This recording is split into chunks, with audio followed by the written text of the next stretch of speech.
Well guys, I hope I convinced you in part 1 of the importance of being serious and being committed with your carry piece. Not go for what is comfortable or what is light, but going for what is useful and what works and what you actually use in training. It's not all the same, not all guns are the same, not all calibers are the same, in spite of what some experts may say, that it's the same thing to get shot with a 22, with a 9mm, with a 357 SIG, 40, 45. No, it's not the same thing. I know much more people that survive getting shot with 22s or with 9mm than with 40 or 45.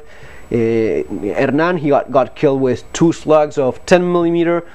If he had been shot with something else, of course he was stabbed as well.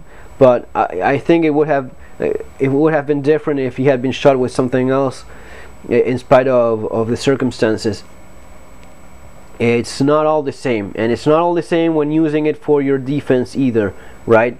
If you're fighting with someone that is better armed than you are, and you're already in a disadvantage because of the choices you made at the time of choosing your weapon and your caliber of choice, those are things that you may end up regretting someday. Enough about it. I hope I made the point as clear as possible. Moving on, we talked a bit about the knives, about the guns. A tool, a multi-tool that you carry with you at all times. It comes very handy in many occasions, many times. There's the small one. I have the Leatherman, the Squirt. This is pretty nice, but it's not as good as this one, right? And there's one in between. I think it's called the Squire or something like that. It's just a bit shorter than this one. Again, I don't get it. Why have with you something that is this big when you can have just a bit bigger and have something that's much more capable in several different occasions? During one time I was driving in the road and got caught by storm, and the windshield sweeper came loose. The nut that keeps it tight came loose, and I got off my car and used this exact tool to tighten it up. And you know what, guys? It was this exact shape. It barely fitted here. If I had a smaller tool, a smaller multi-tool, it wouldn't have done the job.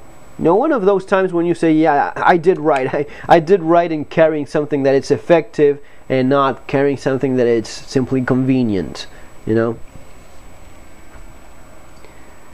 About the lighter, this one isn't the one I carry usually. Usually I go with this one that I keep in my pocket. It's the Jeep lighter. You know, it's important to have a lighter with you. In the old days, it was also made as it doubled as a light source, moving in the dark. And in the Sarajevo survival manual, one of the guys says, you know, it's important to have your own lighter and not lending it to anyone, because it's one of those pieces of gear you always want to keep with you when moving in a dark hall. You know, it was probably the guy didn't have any nice LEDs or anything, but he did mention the importance of being able to see somehow, see in the middle of darkness, when there's blackouts, when there's no other light source and you have to move around. The D-Jeep is made in France. It's a bit better than the very famous big lighter, you know. Again, I like having things that are a bit of better quality than it's generally available, especially for what's EDC, what's gonna be carrying with you, and what may be ended up used during troubled times, during complicated situations, emergencies. You know, same philosophy that, you know, you have a good firearm, you have a good flashlight. I'm gonna be carrying a big lighter, this, you know, like less than $1, and the expected quality of such a price. This one is just a bit more expensive. I think it's maybe $1 more expensive, but guys, carry the best product you can possibly get within your possibilities. You know, the D-Jeep would be a good example of a marginally more expensive price, but something that is much better. Quality in general, it's much better than the big lighter. The size is just perfect so as to fit Gorilla Tape, a few feet of it around its body, and it's coming very practical. I've been using this a good amount, and I've found it to be very practical to have a bit of Gorilla Tape in my pocket. and it's non-obtrusive at all, so all the more reason to do it. You're not carrying a roll of duct tape in your pocket. Before that I had something like this, a flat piece of it. It's much more practical to have it wrapped around the lighter. The cell phone, the ubiquitous iPhone, which is great. The iPhone works very nice, and it is one of the best phones I think there is today in the market. Its greatest disadvantage is not having a case that is resistant to impact, but fortunately you can fix that with the OtterBox case.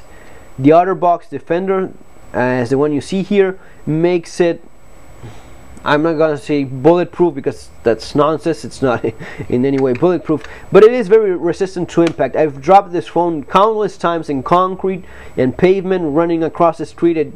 I was maybe with my son, carrying my son as well, and he kicked my phone out of place. It fell, or some other reason that it fell in the concrete hard. Nothing happens to the phone.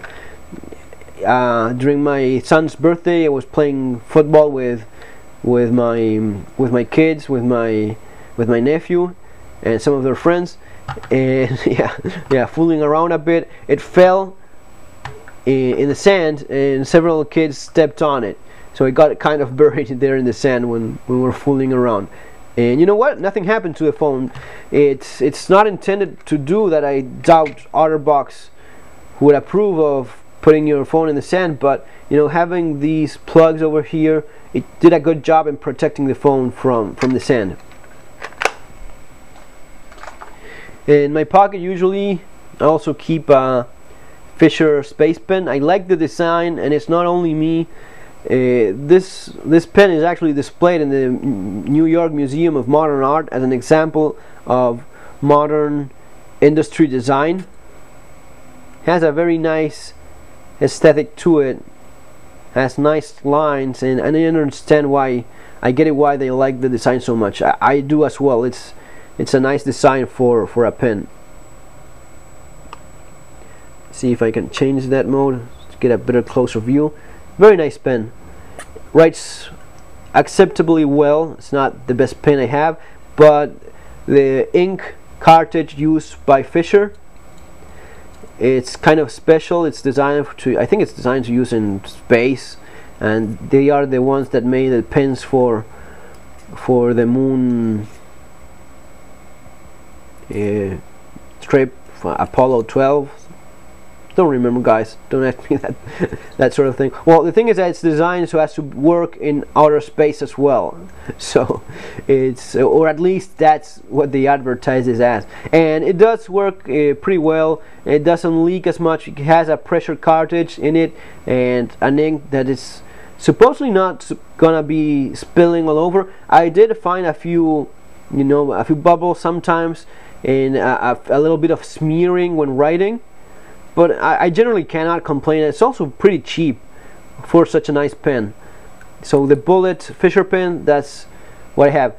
It's not a tactical pen, and you know, it's a tactical pen, but it could be used as a weapon as well, because it's steel. It's pretty solid once it's assembled as a full pen. So I suppose it could be, guys, a weapon is anything that increases your potentiality of defense and attack. So is this better than being unarmed? By all means. Stabbing someone with this in the face or in the neck. I got stabbed myself in the face with a pencil in school. It was in preschool. One of the kids in my school, he sharpened a pencil intendedly, planning to stab me with that in the face. Luckily I don't have a scar, but it was, remember, lots of blood. Yeah, so you know, something that could be used, of course, mostly for writing. That's the main purpose of it, but if it comes down to it, it could double as a weapon as well. Wallet, essential piece of gear for people in urban environments, which is where all of us live. Okay, we can all watch Discovery Channel until our eyeballs roll off and fall. The truth is, we're rarely caught in the middle of the Amazon forest. We're usually dealing with everyday life stuff.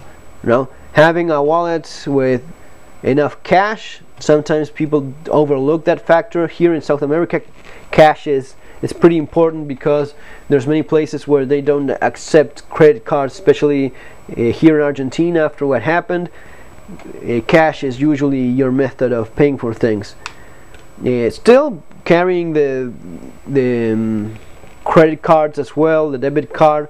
Maybe not using it as much. At least us, we use that in case of for an emergency or for taking advantage of a particular offer that involves such credit cards. If not, we usually go for cash. And in my wallet I also keep my medical healthcare card.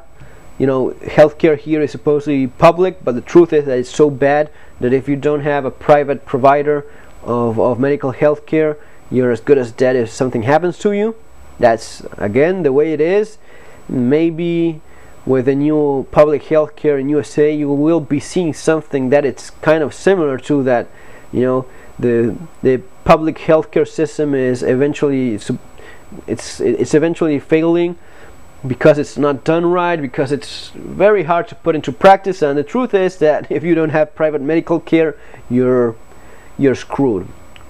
Honestly, that's the way it is. So kind of important to keep that card in your wallet in case there's an accident on the street, or you feel sick, something bad happens to you, someone checks your wallet and finds it. Also, I keep a couple of plasters in there, a scalpel blade, and you know, the general things you find in a wallet.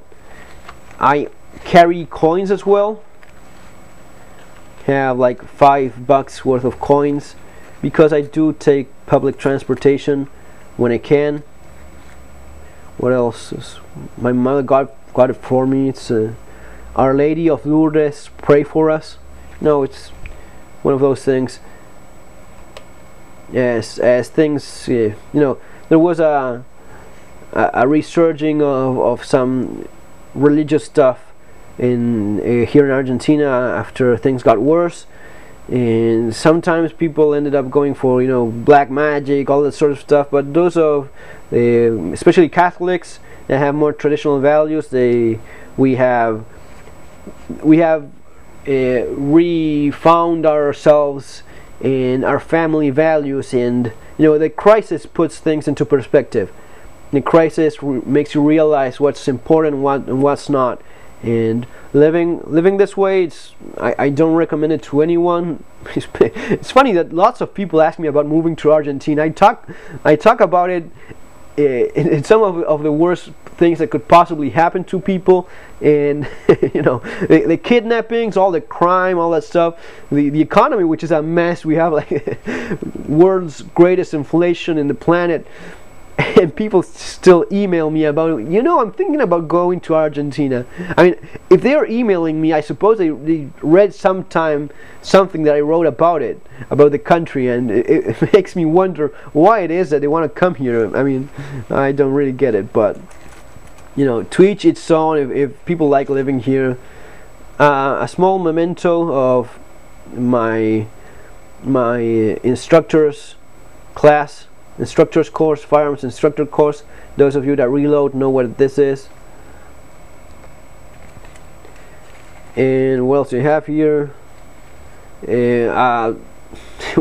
How should I call this, guys? It's a South American get me out of trouble, get me out of jail card. It's something like that, you know. I'm not making the rules. It's the way it is in Argentina. It's the way it is in most of South America. Hopefully you will never see your country go into such corruption and into such degradation levels as we see here, where we have to get used to living this way. But you never know, right? So that's the way we do things around here. That's the way it is. About the coins and such, yeah, I do have a car. I do have a crappy Daewoo car, which I'm not planning on replacing because it's a disadvantage. The people that I know that got a new car, people with nicer cars, they get carjacked much more often. They get robbed, they get kidnapped just because of the car. Me, I mean, I could easily get a new car. It wouldn't be a problem. thanks to you guys, thanks to the success of my book for the last couple of years. Let me show it there. The Modern Survival Manual, Surviving the Economic Collapse, been selling incredibly well for the last couple of years. I cannot be thankful enough to you, because you guys are the ones that always supported me and make it possible. Sidetracking again, I could easily get a new car. Why don't I? Because it makes you a target. Having a good car in Argentina makes you a target. It's just the way it is.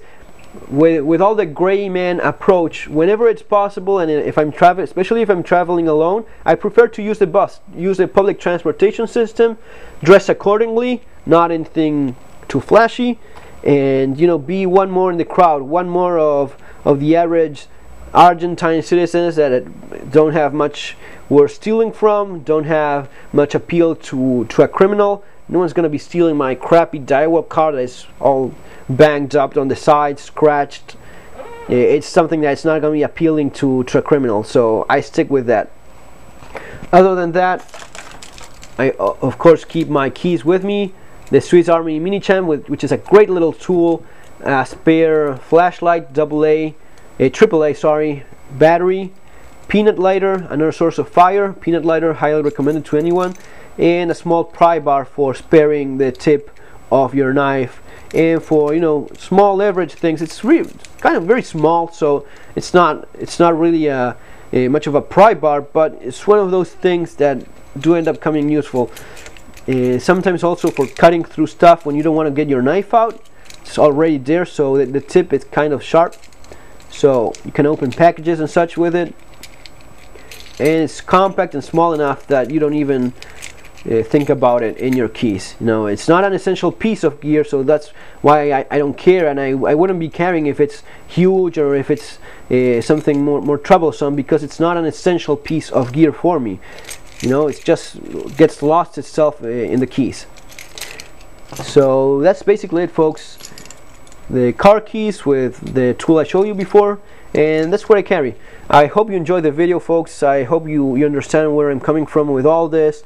I understand if you think differently. I just want to make very clear why is it that I think this way, and why is it that I do some of the choices I make. Folks, remember the forum. It's doing great. We have lots of great people from all over the world. It's really something that I'm proud of. The forum at www.themodernsurvivalist.com, in the upper right corner, forum. There's where you will find me and several like-minded individuals. There's even a guy now from Argentina as well that found it somehow, and it's nice to have like-minded people from your own country for a change, which isn't very common. So that's it, guys. Remember to subscribe to the YouTube channel, and the forum as well is there for you. The blog as well, on daily entries almost. Every once in a while I take a break, but you will find me there in the blog and in the forum. Take care, and see you guys on our next video.